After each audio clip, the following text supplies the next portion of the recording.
बिस्मिल्लाहिर्रहमानिर्रहीम। अस्सलाम वालेकुम। आप देख रहे हैं DDP एनालिटिका। पिछले कुछ दिनों से अपोजिशन फिर एक्टिव हुई है मुल्क में, और कभी हुकूमत को चलता करने की बातें हो रही हैं, कभी इन हाउस तब्दीली की बात हो रही है। और ये शुरू कैसे हुआ किस्सा? अपोजिशन तो बिल्कुल एक आप कह लीजिए कि शिकस्त खुर्दा होकर बैठी हुई थी, लेकिन जब से ये DGISI की एक अपॉइंटमेंट का मसला निकला तो साथ ही उससे तौजीहात, उसी से एक कॉन्क्लूजन्स निकालने शुरू कर दिए कि जनाब बस फ़ौज अब ख़िलाफ़ हो गई, ये हो गया वो हो गया। फ़ौज क्यों ख़िलाफ़ हो गई? फ़ौज अपना काम कर रही है, सियासतदान अपना काम करें। यही वो मुसीबत है जो आप ज़बरदस्ती इन्वॉल्व करके, नाम ले लेके इन्वॉल्व करके एक पब्लिक परसेप्शन बिल्डअप करते हैं जो कतन हमारे मुफाद में नहीं है। दूसरी तरफ ये कि बातें ये शुरू हो गई कि DGISI जो है वो तब्दील हो रहे हैं, चूँकि 19 तारीख को, तो 20 के बाद पता नहीं क्या तूफ़ान आ जाएगा। देखिए, बात ये है कि अगर कोई मसला है तो वो इस हुकूमत का अपना मसला है कि इन्होंने बहुत सारे वादे किए, इन्होंने बहुत सारी उम्मीदें दिलवाईं, इन्होंने बहुत सारा कुछ ऐसा कहा जो कि गालिबन किया नहीं जा सकता था।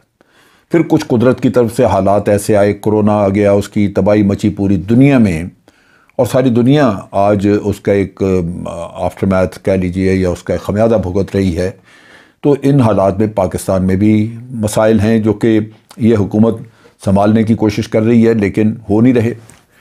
अब यह है कि अचानक एक इम्प्रेशन ये देना शुरू किया, जिससे ये लगा, ये कहना शुरू किया अपोजिशन ने कि जैसे इमरान खान जो है उनका कंट्रोल तकरीबन ख़त्म हो चुका है, और ये ढोल पीटा जाना शुरू हुआ इलेक्ट्रॉनिक मीडिया पे भी, अखबारों की हेडलाइंस भी आईं, और एक तूफ़ान मच गया क्रिटिसिज्म का, तनकीद का, जिसमें कि कुछ सच्चाई और कुछ झूठ भी, कुछ सच्चाई और ज़्यादातर झूठ आप कह लीजिए। बिल्कुल मुल्क के मसाइल हैं, और इसमें ऐसे मसाइल में उमूमन जो मौका परस्त कुव्वतें होती हैं मुल्क की, सियासी कुव्वतें, वो फ़ायदा उठाने की कोशिश करती हैं और वो मैदान में हैं, लेकिन कोई इतनी पजीराई उनको भी नहीं हुई। अगर आज हुकूमत की कमज़ोरी नज़र आ रही है कि उसके इत्तेहादी कुछ उखड़े नज़र आ रहे हैं, जो कि होता है कि थिन मेजॉरिटी पे जब एक कोलिशन बनती है तो थिन मेजॉरिटी वाली कोलिशन को अमूमन इत्तेहादी जो हैं वो ब्लैकमेल करते हैं और अपने अपने मतलबात मनवाने की कोशिश करते हैं। और यही वजह है कि आप देखते हैं कि मोहन सलाही को वजारत मिली, वरना क्या वो वजारत के अहल था? वो वजारत के अहल नहीं था, लेकिन आपको अकोमोडेट करना पड़ता है क्योंकि इत्तेहादी आपको ब्लैकमेल कर रहे हैं। सो इस तरह का वो आपसे फ़ायदे उठाने के लिए, वो खून निचोड़ने के लिए वो ज़रूर सिचुएशन बनाते हैं जिससे लगे कि हुकूमत ख़तरे में और वो साथ छोड़ जाएंगे। अब ये अपोजिशन ने जो लॉन्ग मार्च करनी है, उसका पहला सिलसिला आपने देखा कराची में कि उन्होंने जलसा किया, जो कि कोई ऐसा तूफ़ान नहीं था, जलसा आम सा जलसा था, और मेरा नहीं ख्याल कि उस जलसे की वजह से कोई पॉलिटिकल हलचल आ गई, वो नहीं हुई। लेकिन ये कि उसमें उसकी भी वजह यही है कि जिस तरह हुकूमत के इत्तेहादियों की मैं बात कर रहा हूँ कि वो इसी तरह इनके भी मकासद, अपोजिशन में भी जो इत्तेहादी हैं उनके मकासद मुख्तलिफ हैं। पीपल्स पार्टी हमेशा, पीपल्स पार्टी कोशिश कर रही है कि किसी तरह इस हुकूमत को पंजाब से उखाड़ा जाए और वहाँ वो अपना पाँव जमाएं, लेकिन ये PMLN को कबूल नहीं, क्योंकि उनके मफाद में नहीं। वो नहीं चाहेंगे कि पीपल्स पार्टी वहाँ पे अपने दोबारा अपनी जड़ें वहाँ पे फैलाना शुरू करे। वो लाजमन चाहेंगे कि यही बुज़दार वहाँ पे बैठे रहें, और अगर इनकी गलतियों की वजह से PTI का नुकसान होता है तो फ़ायदा सारा PMLN ले ले। लिहाजा यहाँ भी इख्तलाफ है। सो अपने अपने मफादात हैं जिनकी वजह से ये इश्यूज़ आ रहे हैं, और अब सिर्फ इस एक चीज़ की वजह से नहीं, महंगाई दूसरा बहुत बड़ा इशू है, उसकी वजह से भी एक प्रॉब्लम बनी हुई है, और लाजमन अवाम को उसमें रिलीफ चाहिए, अवाम परेशान हैं, उसकी वजूहात कुछ भी हों। अब यह कि पूरी दुनिया इस वक्त महंगाई के चक्कर में है, और ये पेंडेमिक जो आई कोरोना की, इसने सारी दुनिया की इकॉनमीज़ को हिला के रख दिया है। दूसरी तरफ ये है कि अचानक तेल की कीमतें चढ़नी शुरू हो गई इंटरनेशनल मार्केट में, और मैंने अमेरिका में भी उनकी वीडियो क्लिप्स वगैरह देखी हैं, वहाँ भी वावेला मचा हुआ है कि गैस और तेल वगैरह जो है इसकी कीमतें कंट्रोल में नहीं, और सारी दुनिया में ये एक बहुत बड़ी प्रॉब्लम आ गई है कि गैस और तेल की कीमतें कंट्रोल नहीं हो रही, रुक नहीं रही, जिसकी वजह से महंगाई बहुत है। हवाई जहाज़ों के किराए दुगने से ज़्यादा हो गए हैं, खाने पीने की चीज़ों की कीमतें लोगों ने चढ़ा दी हैं, कुछ मुनाफाखोरी, कुछ ज़ख़ीरा अंदोज़ी। बहरहाल जब ज़ख़ीरा अंदोज़ी और मुनाफाखोरी होती है तो ये हुकूमत की ही ज़िम्मेदारी होती है कि वो उस चीज़ को भी कंट्रोल करे। सो ये गवर्नेंस के इशूज़ हैं जो कि हुकूमत के हमें सामने नज़र आ रहे हैं। जो दुनिया की डेवलप तरीन इकॉनमीज़ हैं वो भी इस वक्त मखमसे में हैं, उनके लिए भी शदीद मुश्किलात हैं और वो अपने लोगों को मुतमईन नहीं कर पा रहे। लेकिन पाकिस्तान की इकॉनमी तो वैसे ही कमज़ोर थी। सो यहाँ आप देखते हैं कि और भी बहुत बड़ा मसला है। कोरोना पैंडेमिक को अगर हम देखें तो वो तो हुकूमत ने बहुत अच्छी तरह हैंडल की, मेरा ख्याल है पूरी दुनिया उसकी मिसालें भी दे रही है, और आज अल्लाह का बहुत करम है कि बड़ी हद तक हमारी रियासत जो है वो एक नॉर्मल तरीके से चल रही है, पैंडेमिक बहुत हद तक कंट्रोल हो गई है। लेकिन बासूरत वो 2 साल जो रही यहाँ पे, उसका जो असरात वो इकॉनमी पे छोड़ गई है वो बड़े अनमिट किस्म के हैं, उसका आपको मसले हमें होंगे। सो हमारी इकॉनमी जो है वो चूँकि सीरियस प्रॉब्लम्स उसको हो रही हैं, और इसमें ज़रूरत थी कि गवर्नमेंट तमाम पॉलिटिकल पार्टीज़ को इंगेज करती, और इस वक्त जो इकॉनमी के मसले हैं इस पर एक कौमी सतह पे एक स्ट्रेटजी बनाई जाती जिससे कि हम अपने मसाइल हल कर सकते हैं। इसमें सबसे इम्पॉर्टेंट चीज़ ये है कि किस तरह इकोनॉमाइज़ किया जाए, ख़र्च अखराजात किस तरह कम किए जाएँ, और दूसरी तरफ कर्ज़ों से कैसे जान छुड़ाई जाए। आमदन बढ़ाना भी बड़ा ज़रूरी है, लेकिन आमदन बढ़ते बढ़ते एक्सपोर्ट्स वगैरह बढ़ाने में वक्त लगता है, लेकिन अखराजात कम करने में तो हुकूमत ख़ुद फ़ैसले करती है। सो यहाँ वो फ़ैसले हो सकते हैं, और उसके साथ साथ आप अपनी इंपोर्ट्स कम कर सकते हैं। ख़ास तौर पे लग्जरी आइटम्स जो हैं, जैसे बाज़ारों से बिस्किट, चॉकलेट और ये वो पता नहीं क्या क्या चीज़ें, डॉग फूड ये मिलता है, इनको कम किया जा सकता है। और उसके साथ साथ आप फिर ये कर्ज़ उतारने के लिए एक स्ट्रेटजी वर्कआउट करते हैं जो कि पूरी कौम को काबिल कबूल होनी चाहिए, और वो तब होगी जब सारी पॉलिटिकल पार्टीज़ आपके साथ होंगी इसमें। अब ये है कि गवर्नेंस के इश्यूज़ बिल्कुल मौजूद हैं। मैं समझता हूँ कि इसमें इस हुकूमत की कमज़ोरी है कि इन्होंने इंस्टीट्यूशंस को बेहतर करने के लिए काम नहीं किया, और जब तक आपके इंस्टीट्यूशंस जो हैं वो बेहतर शक्ल में नहीं होंगे वो आपको वो डिलीवर नहीं कर सकते। और वो बेहतर शक्ल में क्यों नहीं है? क्योंकि जो पहली हुकूमतें गुजरी उन्होंने मेरिट पे भर्तियां नहीं की, उन्होंने इंस्टीट्यूशंस के जो हेड्स हैं वो भी अपने वाकफ़कार, जान पहचान वाले रिश्तेदार ये लगाए, क्योंकि दोनों पार्टियां बिलीव करती हैं अकरबा परवरी में, और उसमें आप देखते हैं कि उसकी वजह से अदारे जो हैं वो मुल्क के सारे कमज़ोर हो चुके हैं, हर अदारे में करप्शन आ चुकी हुई है। सो ये भी हुआ, और फिर ये कि जब इमरान खान ने शुगर माफिया को हाथ डाला, तो शुगर माफिया तो बहुत पावरफुल है, सारी माफिया यानी करप्ट माफिया को जब भी हाथ डाला तो वो आगे से काटने को दौड़े। आप देख लीजिए कि आज करप्ट माफिया जो रियासत से ज़्यादा मजबूत है, शुगर माफिया का देख लें, सवाए 2 आदमियों के जो कि खुसरो बख्तियार हैं और जागीर तरीन हैं, जो कि आप कह सकते हैं कि PTI के साथ हैं, उसके अलावा तो बाकी 80%, 75 to 80% शुगर जो है वो अपोजिशन के लोग बना रहे हैं। सरदारी साहब की मिलें हैं, शरीफ फैमिली की कई मिलें हैं, शुगर इनकी इंडस्ट्री सारी इनके पास है, और यही लोग हैं जो कि ज़ख़ीरा अंदोज़ी करते हैं और शुगर मार्केट में नहीं मिलती। एक तरफ पैसा कमाते हैं, दूसरी तरफ हुकूमत को डिस्क्रेडिट करते हैं। इनको कहते हैं इमरान खान गवर्नमेंट को, PTI को, कि आप कंट्रोल नहीं कर सके प्राइसेस, देखिए शुगर हमारे वक्त में ये इस भाव बिकती थी, अब किधर चलेगी। तो ये शुगर का मसला तो हमेशा से है। इसमें हुकूमत को चाहिए था कि या तो ये शुगर मिलें नेशनलाइज कर लें, या ये है कि इसके मुकाबले में आम आदमी, आम दुनिया के दूसरे कारोबारी तबके को इसमें और शुगर मिलें खोलने के लिए उनको फैसिलिटेट करें, आसानी दें, ताकि वो मार्केट से गन्ना उठाएं और शुगर मिलें जो है वो अपने मुकाबले में लेके आएँ। ये जो होल्ड अभी जिन लोगों का है वो तो हमेशा से निचोड़ रहे हैं, और उन्होंने शुगर के क्राइसिस क्रिएट करके हर गवर्नमेंट को ब्लैकमेल किया। तो मेरा ख्याल है कि शुगर कमीशन की रिपोर्ट जो है वो भी अपनी जगह पे, उसको अगर देखें तो इंसान को दुख होता है कि चीनी के मामले में कितना ज़्यादा मुल्क को नुकसान पहुंचाया इन शुगर मिल ओनर्स ने। इमरान खान की यानी PTI की जो पॉलिसीज़ थी किसान के मामले में, वो बेहतर पॉलिसी इन्होंने बनाई है, और किसानों में इनके लिए गुडविल है कि गन्ने की कीमत वगैरह बेहतर मिल रही है उसको। लेकिन करें क्या? जब वो मिल ओनर्स पैसे नहीं देते या मिल ओनर्स जो हैं वो चीनी गायब कर देते हैं, तो आप लेके कहाँ जाएंगे? आपके लिए शदीद मसले हैं। फिर ये TLP का किस्सा निकल आया। TLP के साथ माहदे को दुनिया रो रही कि जी ये बड़ा ऐसा।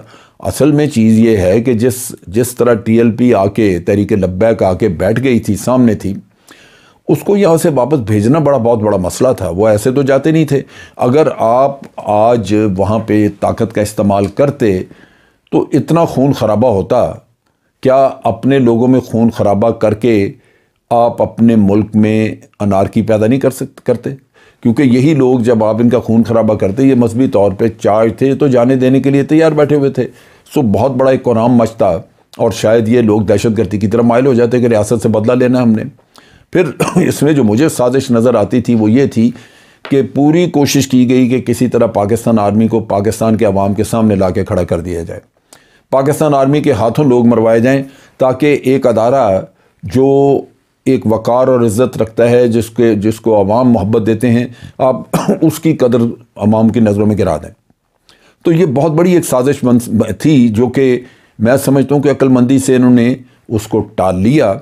और अब अगर उसके साथ साथ ये तय हो जाए कि TLP आइंदा से एहतजाज और इस तरह की हरकतें नहीं करेगी, तो मेरा ख्याल है फिर ठीक है। लेकिन उनको भी साथ अपना पॉलिटिकल एक रोड मैप देना होगा। ये नहीं कि सिर्फ आप मज़हब के नाम पे लोगों को चार्ज करके तो अपनी सियासत चमकाते रहें। वो मेरा ख्याल है दुरुस्त नहीं होगा, उसको देखना चाहिए। इसी तरह हुकूमत को जो वक्त रह गया उनको चाहिए कि मिल ओनर्स को भी, शुगर मिल ओनर्स को भी कंट्रोल करें, इनके लिए कोई पॉलिसी वगैरह वदा करें और इसके लिए और मज़ीद इंडस्ट्री खुलवा दें ताकि कॉमन बिजनेसमैन जो है वो भी इस फील्ड में आ सके। अभी इस स्टेज के ऊपर तो सूरत हाल ये है कि ये जो शुगर माफिया है वो सारी अपोजिशन के पास है और वो ट्रेडर्स के साथ मिल के तो हुकूमत का इस्तेसाल कर रहे हैं। ट्रेडर्स जो हैं वो आप देख लीजिए, ना कोई टैक्स देना चाहता है, ना ही वो अपने कंट्रोल चाहता है कीमतों पे, क्योंकि मुनाफाखोरी इन लोगों को सूट करती है, लगे हुए हैं। ये सारी चीज़ें एक माहौल मौजूद था। लेकिन उसके साथ साथ आप देखिए कि कुछ हुकूमत के अपने फेलियर, जैसे मैंने जिक्र पहले किया कि इन्होंने इस्लाहात नहीं की, इन्होंने अपनी जो इनकी जो अदारे ठीक करने थे उनको ठीक करने का काम नहीं किया। गवर्नेंस के इश्यूज़ हैं इनके। लेकिन दूसरी तरफ इनके पास कोई तजर्बाकार टीम नहीं, बहुत अच्छी सिलेक्शन नहीं है लोगों की जो कि टीम अच्छी काम करती। मेरी समझ से बालातर है कि इमरान खान क्यों चिपके रहे इतने साल उस्मान बुज़दार साहब से, जो कि पंजाब में है। पंजाब एक बहुत अहम सूबा और हुकूमतों के बनने और गिरने का मामला वहाँ तय होता है क्योंकि वहाँ की सीटें ज़्यादा हैं। तो वहाँ आपको कोई बड़ा एफिशिएंट और इंस्पायरिंग आदमी लगाना चाहिए था, नहीं लगाया, वो भी आपकी फेलिंग है। इसी तरह जो एहतसाब कामिल था उसमें शहजाद अकबर साहब आपने रखे हुए हैं जिन्होंने के एसेट रिकवर करने थे, एक पैसे का एसेट रिकवर नहीं हुआ। क्यों नहीं उनको हटाया आपने? क्यों नहीं आपने कोई कॉम्पिटेंट लोग लेके आए? सो ये आपकी भी गलतियां हैं। डिसीजन मेकिंग जो है आपकी वो इस वक्त रुकी पड़ी है इन चीज़ों की वजह से, और हालात जो हैं वो यूँ लगता है कि कंट्रोल से बाहर हो रहे हैं। लॉ एंड ऑर्डर का मसला पहले की निस्बत बढ़ गया है और चीज़ें मूव होती नज़र नहीं आ रही। करप्शन जो है वो बहुत ज़्यादा है, पहले से ज़्यादा है, क्योंकि उन अदारों में करप्शन थी। और जब आपके साथ अदारे कोऑपरेट नहीं करना चाहते, क्योंकि करप्शन आप रोकना चाहते हैं, वो करना चाहते हैं, तो आपने इस्लाहात नहीं की, मेरिट पे लोग लेके नहीं आए। नतीजा ये कि अदारे जो हैं वो आपके साथ तावन नहीं कर रहे, इसी तरह ब्यूरोक्रेसी आपके साथ तावन नहीं कर रही। ये वो चीज़ें हैं जिनकी तरफ तवज्जो देने की ज़रूरत थी। अब यह है कि एक और जो इशू हो गया फॉरेन पॉलिसी में प्रॉब्लम्स, कश्मीर बिल्कुल आपके सामने, और अफ़गानिस्तान का किस्सा निकला है जो आपको बिल्कुल एंगेज करके बैठा हुआ है, आप मसरूफ़ हैं उस मामले में।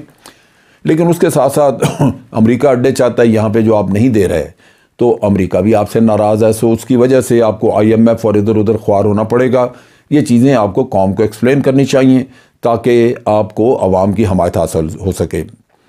सो ये सारी चीज़ें हैं, और आपके वादे जो पहले किए थे उन पर आप डिलीवर नहीं कर सके, वजूहात कुछ भी हों, अवाम तो उन बातों को देखते हैं।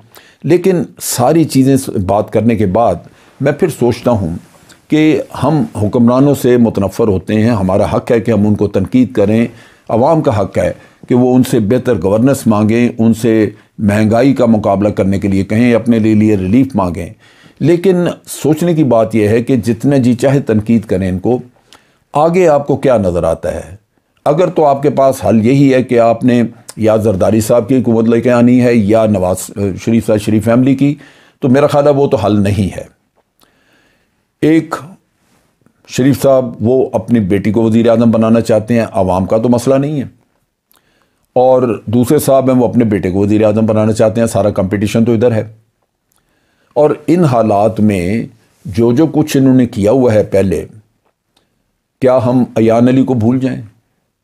क्या हम भूल जाएं कि मियाँ साहब ने जाली डॉक्यूमेंट्स दी थी अपनी मनी ट्रेल देने के लिए सुप्रीम कोर्ट में? क्या हम भूल जाएं कि मियाँ साहब खाना काबा में बैठ के झूठ बोलते रहे कि जनाब मैंने कोई जनरल मुशर्रफ से कोई माहिदा नहीं किया हुआ? और हम भूल जाएं कि जो मियाँ साहब अभी इंग्लैंड में बैठ के जितने भी पाकिस्तान के दुश्मन हैं उनसे मुलाकातें कर रहे हैं, वो हमदुल्ला मुहिब जिसने पाकिस्तान को चक लगा वो आप इसको वेलकम कर रहे हैं बैठ के वहाँ पे। तो वतन का इशू या पाकिस्तान के अवाम का ये ज़बानी काम है। आज मौलाना फजल रहमान अपोजिशन के सदर और वो सारे नारा लगा रहे हैं, मैंने उनके मुंह से कभी एक दफ़ा भी पाकिस्तान जिंदाबाद का नारा नहीं सुना। मैंने कभी नहीं देखा कि वो जाके कभी उन्होंने कायद-ए-आज़म के मज़ार पे फातिहा पढ़ लिया हो कि जिस शख्स ने ये मुल्क दिया था और हम सारे इसमें आज़ाद ज़िंदगी गुजार रहे हैं, चलें उसकी दुआ फातिहा ही कर लिया जाए। तो ये अगर आपके पास ऑप्शंस और ये कुछ है तो मेरा ख्याल है बदकिस्मती है, या तो हमें कोई और ऑप्शन मिलनी चाहिए, कोई लीडर और होना चाहिए जो कि ढूंढे, वरना यही लोग रहे तो ये तो किसी और के ऊपर नहीं आने देंगे। तो मेरा ख्याल है कि कौम को इस स्टेज के ऊपर सोचना चाहिए अपनी ऑप्शंस लेने के लिए, वरना अगर ये वापस हम उसी नहज पे जाते हैं जो दो पॉलिटिकल पार्टीज़, जो ख़ानदान दो चला रहे, पॉलिटिकल पार्टीज़ तो नहीं कहना चाहिए, उन दोनों ख़ानदानों का प्राइवेट बिजनेस है और बाकी सारे उनके एम्प्लॉयज़ हैं, अगर वही उधर ही जाना हमने, तो मेरा ख्याल है फिर हमें सोचना होगा कि क्या ये मुल्क हमने अपने लिए, अपनी औलादों के लिए, अपनी नस्लों के लिए रहने के काबिल भी छोड़ना है या नहीं। आज के लिए इतना ही। अफवाज पाकिस्तान जिंदाबाद, पाकिस्तान पाइंदाबाद।